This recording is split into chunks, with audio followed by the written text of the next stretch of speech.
So there is one country in Europe which has been quite clear in the direction they want to go to. I think in 2018, Chancellor Sebastian Kurz announced that Austria would close 7 mosques and deport 40 imams paid by Turkey through the Diyanat organizations as measures to thwart political Islam. So this is Austria. So Austria has been making some serious inroads when it comes to political Islam. And as you know, Emmanuel Macron, he has also taken this, he's called this political Islam. They're still being nice. They're not saying Islam, period, full stop. They're saying political Islam. They're still trying to give you a way out. Like, okay, just don't turn your religion into a political ideology. But all of us, especially Muslims, we all know it's a political ideology. It has certain goals, certain ambitions. Wave the flag of La ilaha illallah Muhammadur Rasulullah all over the world. That is a dream of hardcore Muslims, but even a non-radical, a moderate, ordinary modern Muslim also understands that that is something that Islam demands. So Sebastian Kurz, this young, looks very young, I don't know how old he is,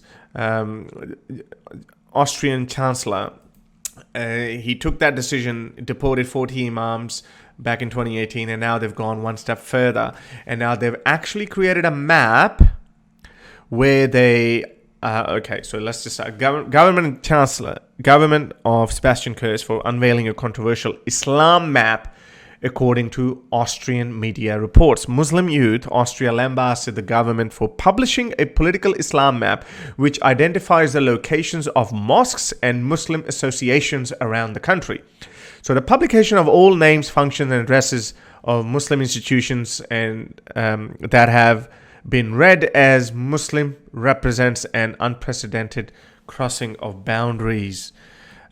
So basically the government of Austria has issued a map, and they have pointed those, I think they're close to 90 mosques or something. 620 mosques. They've put them on the map, and they've identified them as political religions or something. Hang on. Location of more than 600 association and officials and their possible connections abroad. The group Islamic religious community in Austria warned against stigmatizing all Muslims living in Austria as a potential danger to society and the democratic legal order in the country. This campaign is fueling racism and exposes Muslim citizens to a massive security risk. The Austrian Chancellor has repeatedly lashed out at what he calls it political Islam. According to the integration minister, the map was not aimed at placing Muslims in general under suspicion. The objective was to fight political ideologies, not religion. So that was the official reason given, that we've just put this map and we've highlighted these points as political Islam, or like a political doctrine. And they're not happy about it because obviously they've only done that with Islam. They haven't done that with churches or temples or synagogues or gurdwaras, Sikh temples. So why have they done that with Islam? So again, perfect ammunition for these apologists to cry Islamophobia. But I just don't understand. There's a saying in Punjabi, "Manji thale dang pher," meaning you should look under your bed what kind of monsters are hiding there.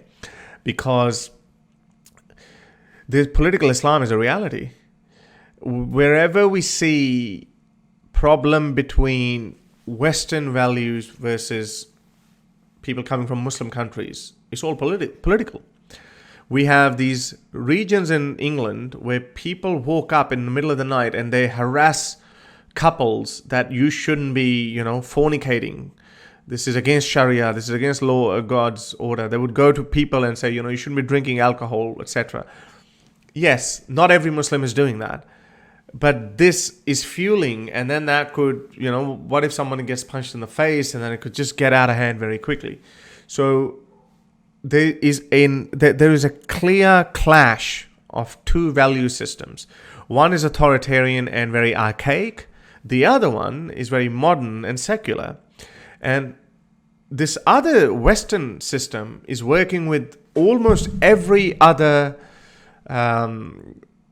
every other community, every other culture. I mean, Chinese are fine, Indians are fine, Jews are fine, everyone else is fine. Everyone is thriving in these Western countries. But there's one group of people, again, not all of them, there's one group of people that are driven by their religious ideology, which turns into political, and then hence there is an eventual clash between Western values and Islamic values. So this is obviously one such identification, and Austria is not backing away. They're not backing down. They're like, okay, well, we're going to try to grab this mad bull by its horns.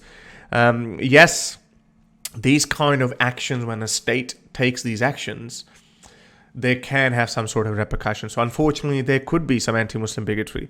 There could be a rise in hate crimes against Muslims. This is a very much a possibility. When you see some radical Islamist terrorists, jihadi terrorists do something, then ordinary Muslims end up paying the price. They end up harassed and kicked and punched on trains and sidewalks and all these places. So it is unfortunately a possibility. But again, it cannot just go away if these guys, if responsible Muslims and Muslim leaders, they just put fingers in their ears and go, la, la, la, la, la, we're not going to hear it, we're just going to cry Islamophobia. That problem is not going to go away. So, because these guys realize, I don't know about his political leaning, whether he's on the left or the right, I don't know that. But these guys are now starting to realize that, because more conservative and right-wing parties in Italy, Germany, they're gaining more traction. Why? Because the liberal ideologies of the West are failing them, or people feel that they're being failed.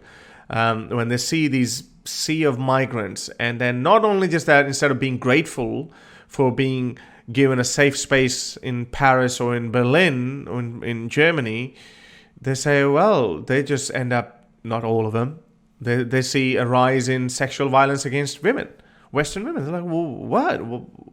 Who are these liberal governments that are not looking at this clear problem? So that's obviously that's something to think about. I think Muslim leaders have to think about this. If they keep crying Islamophobia, this problem is not going away.